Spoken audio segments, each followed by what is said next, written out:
Hello, lovely people. I hope that everyone is doing well.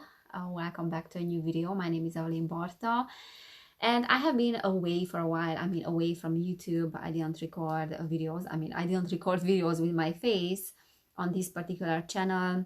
I was dealing with some flu as well and then other things, but it's very nice to be back. So, in today's video, I wanted to talk about the climate change agenda and the climate crisis, the so-called climate emergency and then crisis as well, which we are hearing a lot about. And especially since 2023 started and then end of last year as well, we started to hear more and more about that. Now, I made a video already about this and then the carbon credits as well that are approaching, which are a product of this agenda. So if you haven't watched that video, I will link it there so you can watch it. But I thought I'm going to make another video because this is an extremely dangerous agenda and it is meant to divide society again. So let's talk a little bit more in depth about this and let's see what is behind this agenda and then how we are being tricked into believing that this is a real emergency, a real crisis. At the heart of every so-called crisis and conflict, there's an agenda and there's a group of people, and most of the time the same groups of people that are benefiting, the same group of power, we can say, that is benefiting. And there's a keen interest in this particular narrative now, in the climate change narrative. And if we are looking at the big picture and we are trying to zoom out, we can understand that this is not only about profit. So there are not only certain corporations and certain institutions that are benefiting from this whole agenda, but there's actually a more esoteric and occult significance behind this whole thing, because it goes beyond just controlling the population through money and through profit and through the basic needs not being met. So that is a great controlling method of the population when the population's basic needs are under a threat. And that is causing fear, and this is how we can implement certain narratives. But this goes beyond that. And we can only understand that when we understand the significance and then maybe even the esoteric significance of carbon. But I will talk about that a little bit later. And I talked about that as well in my video about the climate change agenda. So when we talk about carbon dioxide, there's a big demonization of carbon, right? There's a demonization of natural gas as well. It is not being viewed as politically correct nowadays. So let's talk about the lower levels of this particular structure that I was talking about. So the lower levels, like in terms of corporations and institutions, and what is being portrayed about this agenda in the mainstream media. So as I just said, there's a demonization of carbon emitting fuels, of fossil fuels as well, carbon emitting energy, and it is being marked by different climate change activists and then different governments as well, especially the Western government, as a threat for humanity that needs to be erased in between 2030 and 2050. And if we think about that, that is absolutely unrealistic, and we can say that is cruel as well, because the vast majority of countries, especially Western countries, are relying on natural gas and are relying on carbon-based energy at the moment. So what happens when you're trying to erase and you ban natural gas and you ban carbon dioxide and then fossil fuels? What is happening is that due to the increasing demand, the prices for the remaining energy sources will start to increase, right? Because we don't have enough energy sources, so we need to increase the price of the remaining ones. And as a result, the Western world will face an immediate plunge in its economic activity because there's no green solution, there's no green energy that could replace the already existing energy sources. And you don't have to go very far to understand how this is playing out in the real world, because if we are looking at the UK and the European Union, for example, they are struggling with the high costs. They are struggling with the increasing prices as well that are a result of the sanctions on the Russian gas export, right? So this is how it's playing out in reality. And then thank God we are having a quite mild winter. Otherwise, especially Europe would face a very difficult situation. But then the fact that we are having a mild winter is also a great excuse and an opportunity for these climate change activists to say that we are having a mild winter, and for example, where I live, we don't even have snow this winter. They can say that this is because we are facing a global warming, which is a threat for humanity, and the temperatures are increasing. And what we are seeing in the US, for example, is that there's a great push now in the mainstream media to ban gas stoves because allegedly they are causing some health issues like asthma, like issues in the cognitive development of children as well. And even though there's no scientific evidence for that whatsoever, there's this propaganda again, and then we will hear more and more about that. So they are using the same method as they did for the COVID narrative, right? Like using propaganda science that doesn't have any background, that doesn't have any evidence, just to achieve a particular narrative. So the gas stoves are not a health issue. They are a alleged climate crisis issue, a climate agenda issue that is wanting to convince and to trick the masses, the public, into supporting decarbonization out of fear. They want to push for the demonization of the carbon. Carbon is a means to an end to achieve what they wanted to achieve all along. And this has very much a relation and a direct correlation with the transhumanist agenda.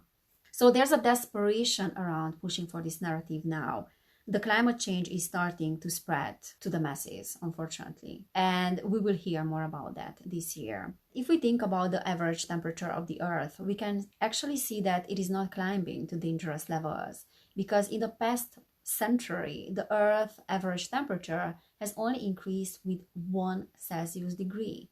And there's no evidence whatsoever that this increase is a threat to the human health or is a threat to the environment. This is propaganda. Because what really happened in the past, because we have to look at a large scale, not just to look at the past 1 century, which the mainstream media loves to do. They are looking at the past 50 years or 100 years, and they are trying to convince you that certain things that happened in that time period are representing Earth history, and they are not. We have to look back to millions of years, or at least thousands of years, to see that there are cycles. There are certain cycles that the Earth is going through. And it is also developing and it's evolving with the cosmos, and the cosmos is going through certain cycles as well. But if we want real facts about how the Earth history has repeated itself, then we have to listen to real scientists and not propaganda scientists, not mainstream media scientists. Because when we are receiving information from the mainstream media, same with the COVID narrative, right? We are actually receiving information from the direction that the money is coming from. So these are the lower levels of that particular structure that I was talking about. But there's also like a higher level to that as well. And there's a more esoteric significance behind this whole agenda as well. So great geologists and scientists as well, like Greg Braden, for example, is very good with explaining that. So I would suggest you watch his videos because he's great in explaining how the high levels of carbon dioxide, for example, are producing new forms of life, and how good is that high concentration for the environment. So it's not how it's being portrayed in the mainstream that is actually very bad for us if the concentration levels of the carbon dioxide are increasing. No, that's not true. That's false. It's the other way around. And the Earth has been going through certain cycles where these levels were very high, and life was actually thriving on the Earth. Forests are thriving on carbon dioxide. Carbon dioxide is a life force that is producing oxygen. Without carbon dioxide, the plants wouldn't be able to produce oxygen, and that would be a threat for humanity and for the environment if that happened. So it's not true that high concentrations of carbon dioxide are bad for the environment. That is cherry-picked data. You know, you're looking at the past 100 years, you are cherry-picking data from there, and you try to convince the population that those levels have never been higher than now. You let to believe the population that the temperatures have never been higher than now. It's false. In reality, multiple times in the Earth history, those temperatures were much higher than now. And that was long before this man-made carbon emission was even a thing. Okay, and then because of the official temperature records are only going back to the 1880s or something like that, that is also a tiny sliver of time in comparison to the lifespan of the Earth atmosphere. There's also data that is showing that there's no significant difference between the storm patterns today compared to 100 years ago. So we don't have more storms than we used to have. So they are trying to make a correlation between CO2 and then the temperatures as well, when in reality there's data as well that is showing that CO2 is not even driving temperature, but CO2 is just a response to the temperature change. So that is a big difference, because we are led to believe the exact opposite of that. And this is what I was learning about at the university, because I have a bachelor's degree in environmental science. And this is what we were hearing all the time.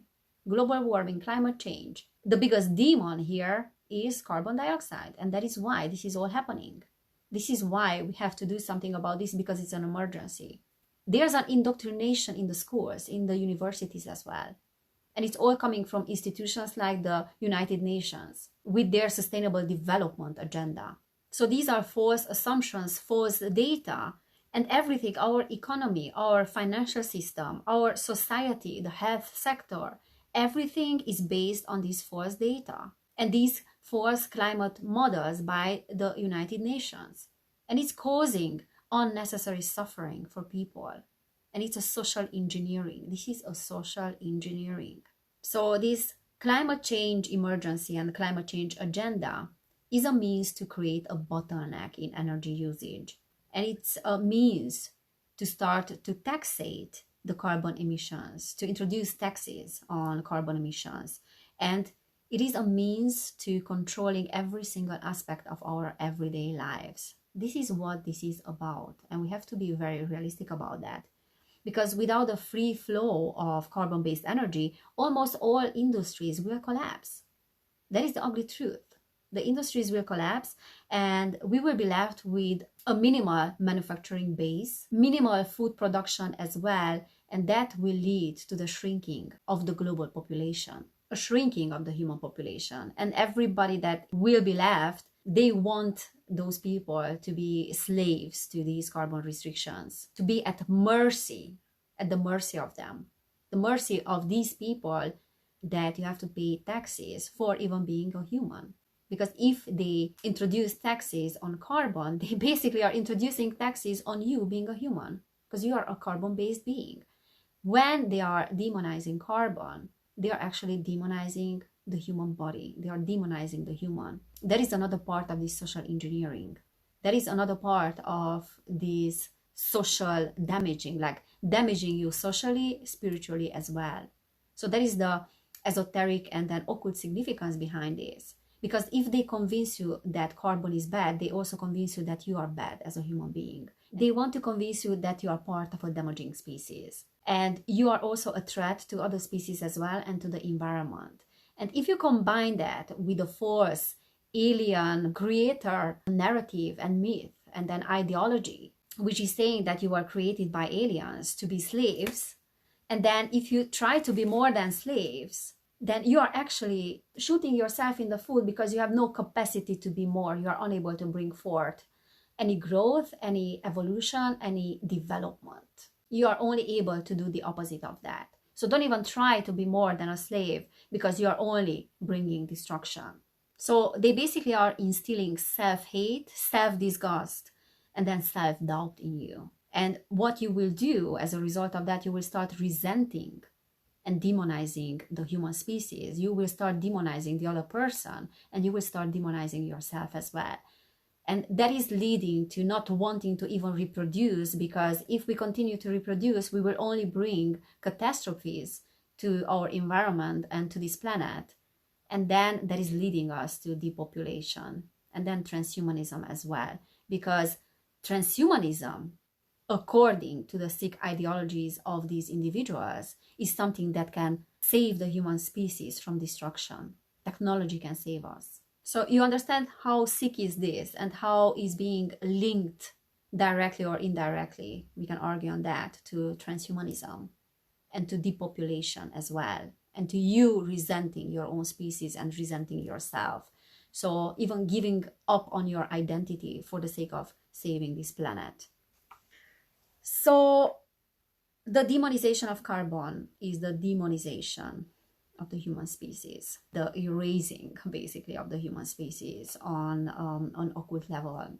If we are zooming out, we can say that this is all leading to that, and to depopulation as well, to convincing you that you should not reproduce. You're better off without reproducing.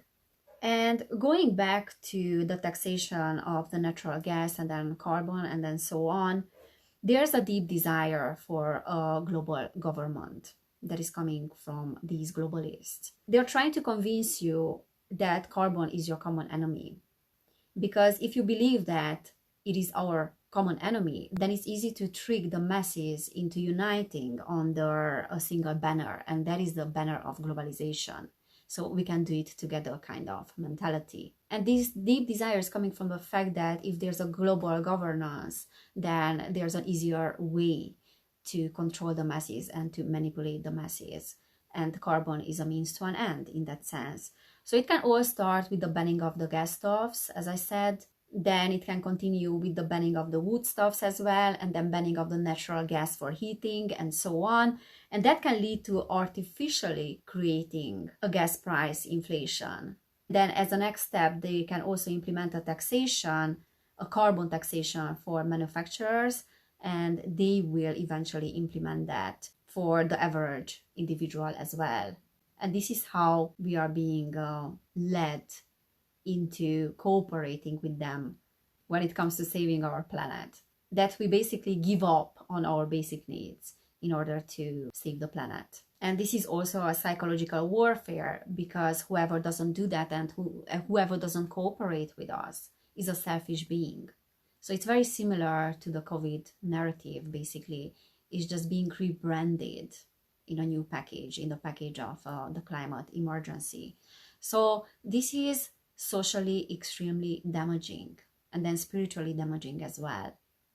And again, what I can say about this is that we need to educate ourselves, and we need to look deeper into this. And that is how independent thinking comes into picture again, which I always talk about. And it is, in a sense, our responsibility to educate the younger generation as well, because there's an indoctrination and a manipulation that is taking place in schools and universities. And I'm talking from my own experience. And this has been going on for decades. That we have been led to believe, and the young generation is being led to believe, that this particular period of time, this short, 100 years, is something that has never been before. That this is something that has never happened in the Earth history. That is false. So it is, in a sense, our responsibility to educate the younger generation and to educate ourselves as well. Because this is not only creating division within, the young generation, and then different social classes as well, that, for example, cannot afford a Tesla or cannot afford electric cars. We cannot eradicate carbon dioxide producing vehicles because there's a need for them. So it's not only creating division within different social classes that cannot afford electric cars, right? But it's also psychologically and then spiritually damaging as well, to resent yourself for what you are, for being a human and being carbon-based. So it's very dangerous. This is very dangerous. We are talking about some very risky concepts here. That is the truth. Alright guys, so this is what I wanted to talk about in today's video. I hope that it made sense. Probably I will come back to this particular topic and then I will explore it from different angles. But for today, this is what I wanted to discuss. So if this video has resonated, please subscribe to my channel. If you're interested in esoteric stuff, which I'm very much interested in, I have another channel which is called Esoteric with Evelin, where I'm doing different readings, collective readings, and so on. And then if you want to support my work, you can join my Patreon, and that is allowing me to create more content and to be more consistent with my content, let's just say. So Patreon is really allowing me to do that. Thank you so much everyone who is already there. I'm doing now personal readings as well, and I'm open to them. So if you want to book a personal reading, you can find information about that down below in the description box. So guys, thank you so much for being here. Thank you for your support. Take care, everybody, and I cannot wait to see you next time.